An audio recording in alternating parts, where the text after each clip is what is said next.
Malava. Welcome to Montezuma Castle. You can see behind here, many moons ago, our people migrated through here and built settlements and helped build settlements. So we're migrating to Hopi, first Mesa and second Mesa. I came through this valley here and lived here for quite a long time with different tribes that came through here. And all these cliff dwellings that they built here, just all made out of rock and sandstone and mud. But you can see that they lived high above to protect themselves from other tribes coming through to try to take their place away. But this is a beautiful place. It reminds me of our home in First Mesa, where all the villages in Hopi. We're here today and walking around and looking at some of the sites, and I'm glad you guys are here today to come visit with us and show you around some of this places, part of town. The reason why they built a lot of places way up above here was because when the Spaniards came and other people, they wanted to be left alone, and so they built their settlements way high up above. And it's really amazing how they would get up there and how they got up there and how they came and they farmed down here in the creek in the valley down here. They had the water here at one time, quite a bit of water. At one time they had a lot of water and it just moved or left, and so they had to pick up and they just left, like a lot of people around different areas like Chaco Canyon, and moved up higher to the higher plains like on Hopi. And the people came from all over the place, and so they left these wonderful homes that for us to enjoy and look at and talk about. And so there's a lot of stories about a lot of these places here and where these people went to, but I believe that they all went up north towards Hopi. A lot of these people that were different tribes became Hopis, living the Hopi ways. That's why you see a lot of the homes and the structures built like ours, and the cliff dwellings that they have. They're all over the place, but you can see how wonderful and beautiful it is up here, how they made their homes above, underneath rock overhangs. And at one time there was a pathway up there, but over the time the rain, as you can see, they come down, it just eroded it out of the way. But they also had little houses here on the side, kind of like pit houses, where when they probably first got here, they lived in those little pit houses right here. The smaller ones are all over. At one time, when I was here around 35 years ago, it was a lot different than it is now. They've done some work to it to help preserve it, because if they wouldn't have done that, it wouldn't have been here now. So we're just showing you this part of it right here, and this area here is very sacred to a lot of people. A lot of Indians that migrated through here, but basically the Apache people lived here in this area, and they believe that this is where they came from, a certain part of Apache, because there's different tribes of Apaches, so, but this is where the Apaches that claimed this area here as their home came from, and they let us migrate through here and help us move along our way. That's why you find different things from different tribes here, and the buildings, so they all work together. One time we were all together people. We weren't at war with each other or anything like that, but as time changed, things change, and so I'm glad that you're here, and I'm here with my friends, and just enjoy the day with us. Thank you. Lolma.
here today. I want to do them well. A lot of people that were here before us, our ancestors, our relatives, passed through here. They also passed a lot of migration to a bunch of different tribes that came to here in this wonderful sacred place that we have here with the water that comes to help everybody with the flowers, trees, plants, all of our ceremonies and the people that need this precious water that they use and brought back and forth. And we as Hopi people, we come down here to get water to take to our people back home. This place was established by the Apache Indian tribe. This was their place. They believe that this is where they actually migrated from, was from the well itself. And that's why they have hold this place really sacred. And also the other tribes too that bring and come gather water here. So I came today and with all these wonderful people, and I also brought, this is my gourd that I've had since I was a child, and my grandfather gave it to me with a planting stick. So they say that all the Hopi needs to survive is a planting stick and a gourd of water, which is this right here. So I take this water made first for today, and then I'll fill it up and I will send it back home, and they'll use it over there as a ceremony also. So this is why we're here today, to give homage to all the people that were here before and the people that will come back, to show their respect to all the people that were here once before and that always will be here. They've never left. They're here in the rocks. That's where we are right now. And everything, and I want to thank the young man here. What was his name? Joel. Joel. He played some wonderful music. It was just absolutely wonderful to get the wonderful vibration out of it. It felt so good, so real. You could feel the energy out of that.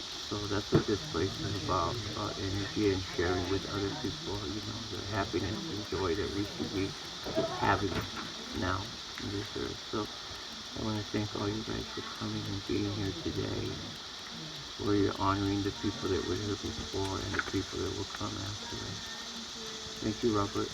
Thank you all. Okay. And they leave their marks on the wall that they were here and they're passing through, and then the next people that migrate through, they're the same clan, looking for a new beginning. Everybody's looking for a new beginning in life. Maybe where they came from was not good, like a lot of the people came from the Aztecs and the Mayans, and those people were different. They were blood worshippers, and a lot of the people that migrate this were not blood worshippers. That's what happened to Chaco Canyon too. The different types of people came. The people that were there before, migrated, and then these different types of people. There's a picture book that tells about that on there. That's why they had left, because these people were, they cooked you up and they would eat you, and they were bloodthirsty people, and that's why people left, went into canyons, living in places that you wouldn't even believe a person would live. How did they get up there? Why did they live in this 1,000 feet off the ground? Where's the water? They have to go 5 miles to get water. They were afraid. They were afraid of these people that came. And we found that when I found evidence of masks and stuff there, which I have, and a lot of other things that I have. And I told those guys at Chaco, those guys who dig up rock, I say, if you dig a foot more deeper, you're going to find out what that is. And sure enough, 2 years passed by and they dug down 3 more feet and they found out what I was telling them.